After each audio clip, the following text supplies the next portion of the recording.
how to use Duolingo Heart. In this video, I'm going to show you how you can use it wisely.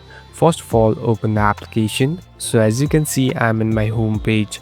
Here on the right top, you'll be able to see this heart icon. So this is the place where it shows how much heart you have.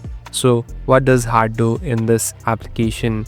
So basically, there are different lessons that you can learn through Duolingo. So when you start any lesson, there you'll be able to have minimum of 5 hearts. So if you do any incorrect words or even sentences, it will automatically deduct the heart.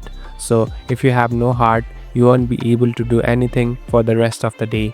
So you must save your heart and play and win the lesson till the last. So it's a type of lesson that you must make no mistake while learning the new language. Thank you for watching this video. I hope this video will help you.